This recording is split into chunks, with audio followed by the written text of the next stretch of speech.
very fitting representative to open the Melt today. As Trent said, one of his first major initiatives on becoming the 29th Prime Minister of Australia was to launch the National Innovation and Science Agenda. That agenda aimed to support innovation and business, to grow private sector investment in research and commercialisation, and increase the flow of venture capital to startups and scale-ups.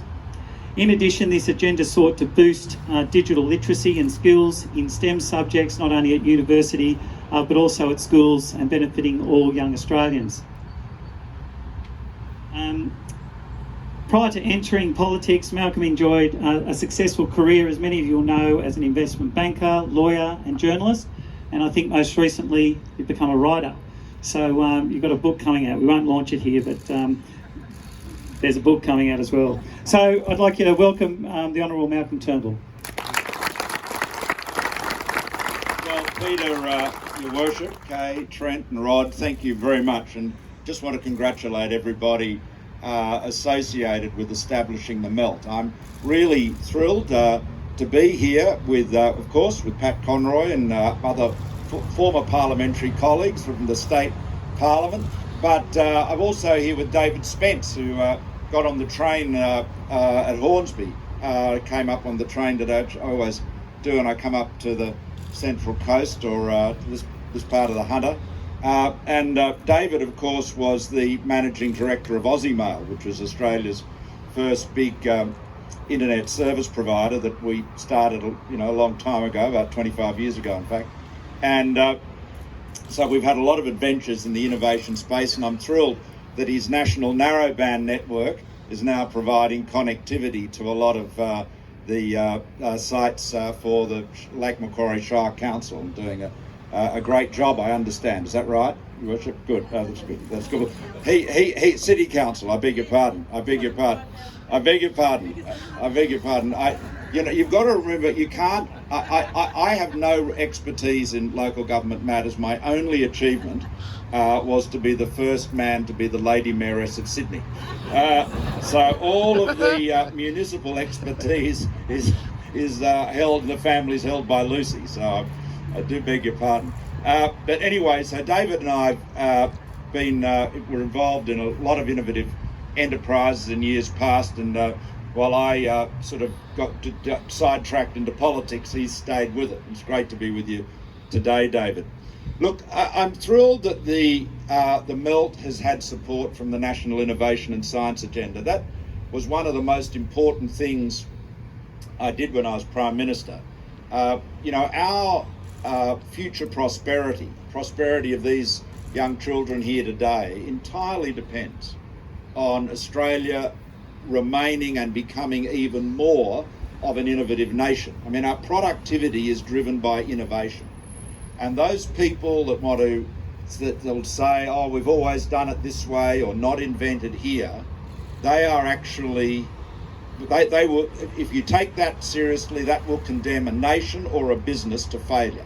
You've got to be on the front foot, because we're in an age of change, a time of change, but that is completely unprecedented in its scale and pace. I mean, just basic technologies that everyone now can't live without. The first smartphone was produced in 2007.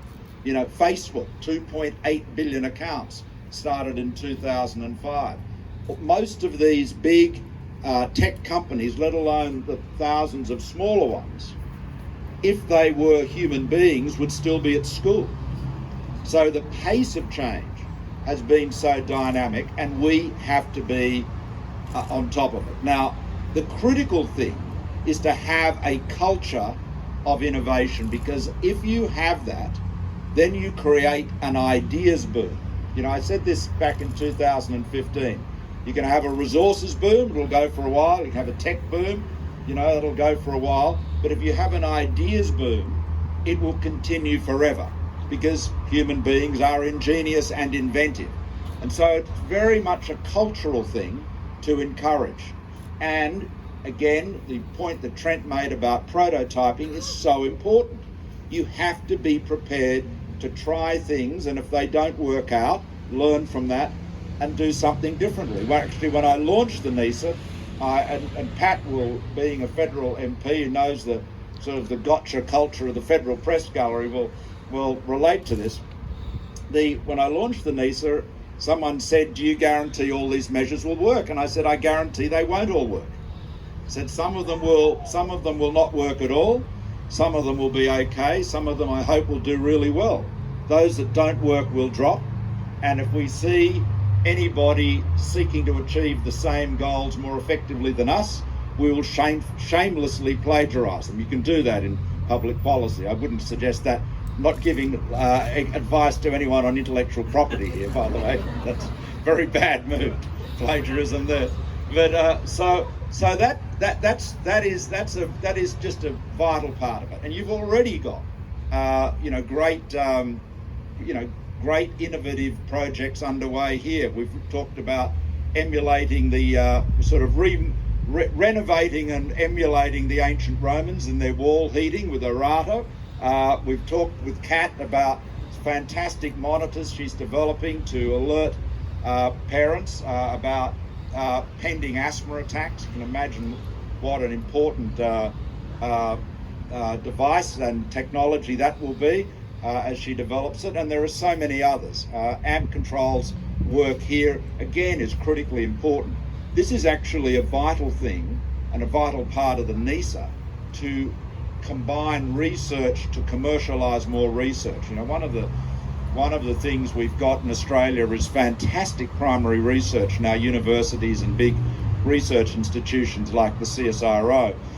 But historically, we have not commercialised it nearly as well as, for example, they do in the United States or in the UK, or let alone in Europe. So it was clearly something we were failing in. And again, one of the changes in the NISA was to encourage more commercialisation and partnership with industry.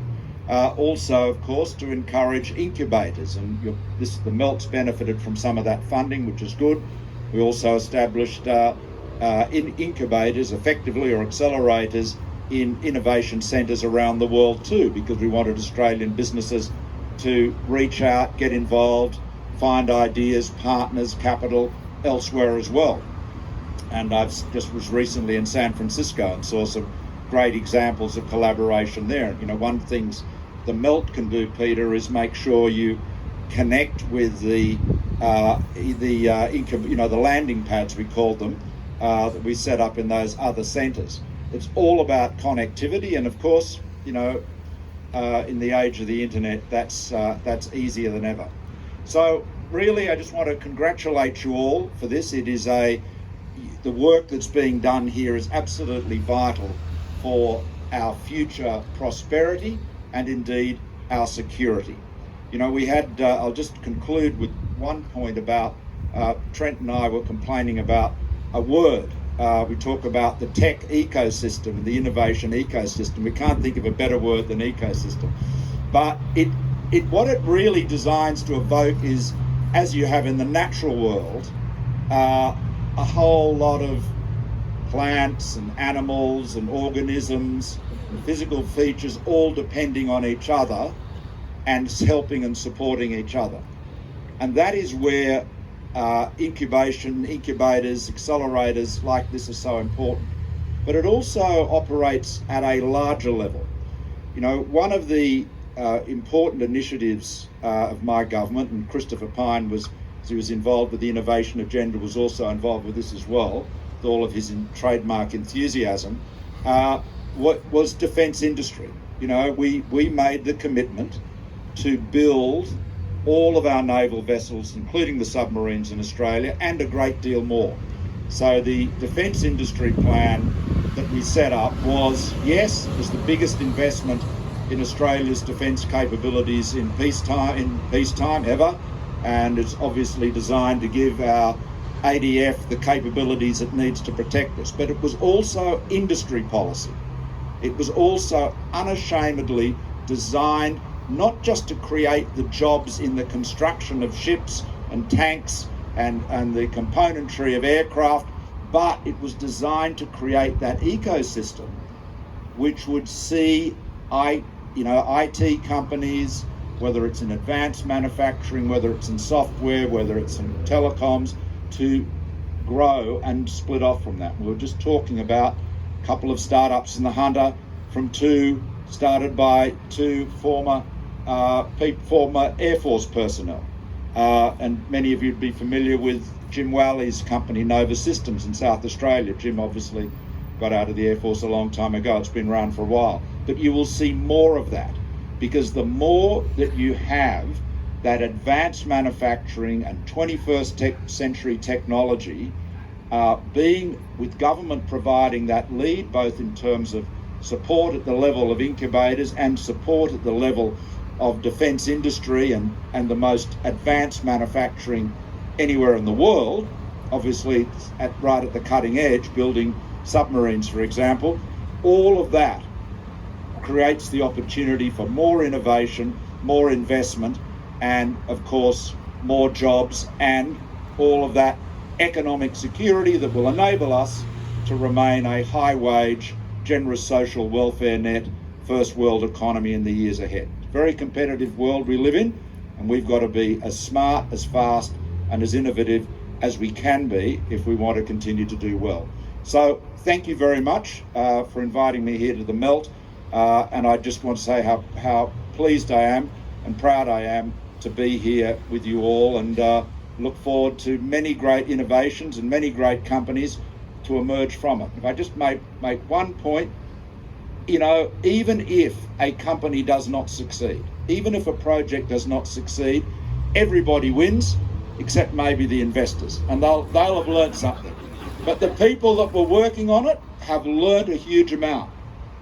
They've learnt a huge amount, and they will be able to go on to the next project and the next job. So there is really, this is about win-win-win, whether the projects succeed or not. This is a job creator and economy driver here at the Melt. Thank you very much. Trent, I can get to that. Fantastic. I think it's